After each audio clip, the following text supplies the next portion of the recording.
Menggunakan nasab tapi untuk memprovokasi umat, mempolitisasi massa.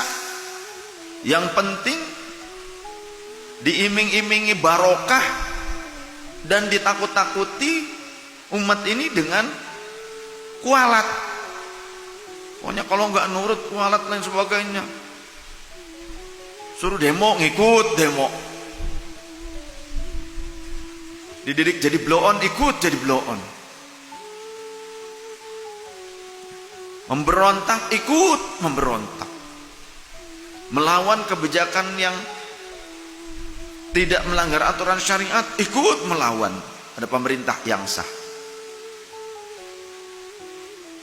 Nah, ini hal-hal yang aneh. Ajaran siapa itu kalau mengaku keturunan Rasulullah? Coba buka kitab-kitab hadisnya.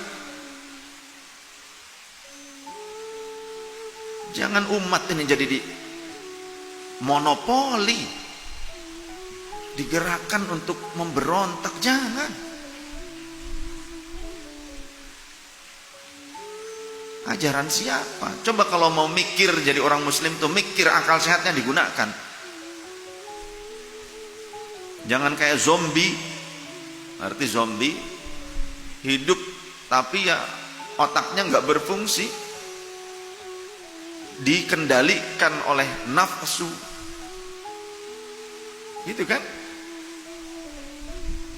Zombie itu kan nafsunya yang besar. Walaupun kemampuannya kadang kecil, langkahnya juga pendek, zombie itu kan gitu. Orang mau bisa berlari kan dia masih gitu. Otaknya kan gak jalan, bukan ulul albab. Kalau bahasa Quran, orang yang punya akal sehat itu namanya ulul albab. Wa ma yadzakkaru illa ulul albab. Tidak ada yang bisa mengambil pelajaran kecuali orang yang punya akal sehat. Dan akal ini merupakan salah satu anugerah terbesar, anugerah teragung, salah satu anugerah teragung. Makanya kita juga memahami syariat itu bukan hanya secara iman saja, tapi juga akal sehat kita harus digunakan supaya paham. Nah, kalau sekarang kita nggak mau pakai akal sehat, menerima dalil, kita bagaimana bisa paham atau enggaknya?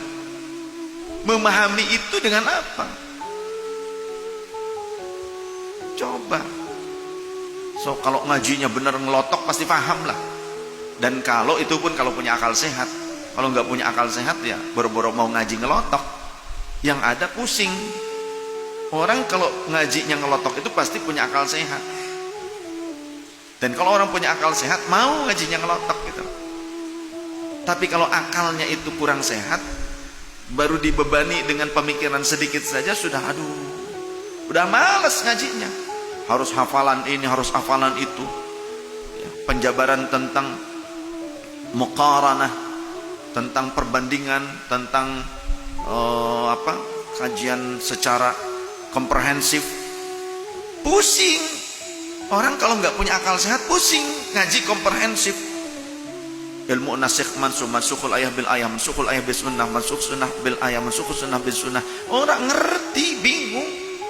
Ilmu nahwunya, sorobnya gimana, tata letak harokat yang benar bagaimana. Gak asal Arab-Araban, ada aturan. Makanya dulu Syekh Ahmad Khatib diangkat jadi khatib itu karena apa? Karena membenahi bacaan imam Masjidil Haramnya asli Arab. Ya, setelah itu beliau kemudian dikaji, bahkan oleh gurunya dijadikan ini, dia adalah afsahu minal arabi, kata gurunya tuh. Dia lebih fasih dibandingkan orang Arab sendiri katanya. Diuji, langsung diujikan, ternyata benar fasih. Maka beliau jadi khatib, jadi imam besar, jadi guru ngaji di Masjidil Haram, Syekh Ahmad Khatib tuh gitu ya. Ada Syekh Ahmad Khatib Al-Minkabawi, Minangkabau. Ada Syekh Ahmad Khatib bin Abdul Ghaffar Syambas. Jadi satu Kalimantan, satu Sumatera Barat, Minangkabau. Dua-duanya Indonesia. Syekh Nawawi Al-Bantani. Dulu orang Indonesia tuh zamannya dulu makan zaman ilmu. Zaman itu pencetak ulama kebanyakan. Dan itu kebanyakan dari Indonesia. Banyak orang Indonesia maksudnya yang jadi ulama masyhur, ulama besar.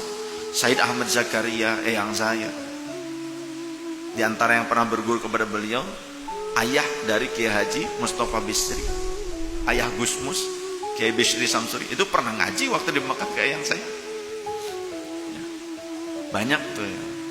Kemudian Mama Abdul Haq Hamidi yang umur 115 tahun tuh guru kita, yaitu muridnya Mbah Hashim Ash'ari, muridnya Habib Hashim bin Yahya, muridnya Syekh Mukhtar At-Tarid.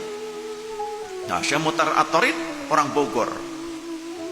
Syekh Mukhtar At-Tarid itu juga pengajar di Masjidil Haram, ulama besar, pengarang kitab.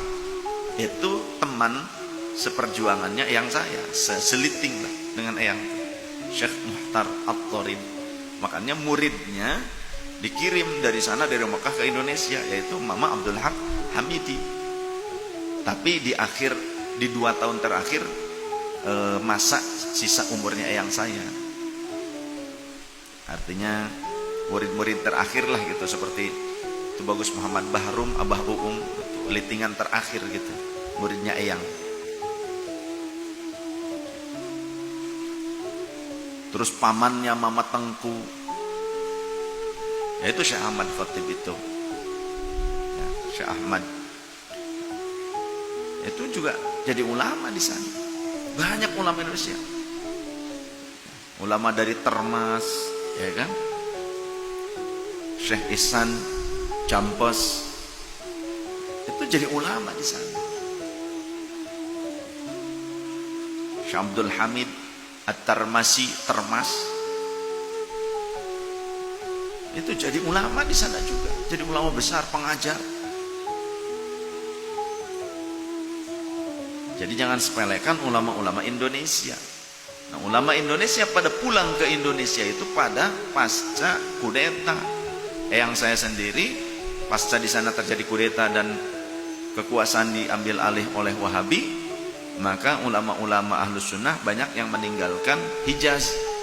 Yang saya yang jadi pengajar salah satu mufti Syafi'iyah di Masjidil Haram, bukan cuma Syafi'iyah saja sebetulnya, beliau menguasai 4 mazhab, tapi yang dipakainya Syafi'iyah.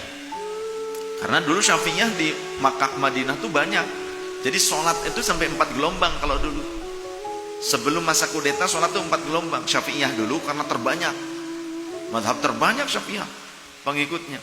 Kemudian Maliki karena mazhab yang ada di wilayah Hijaz, terutama di Madinah, itu mazhab besarnya itu.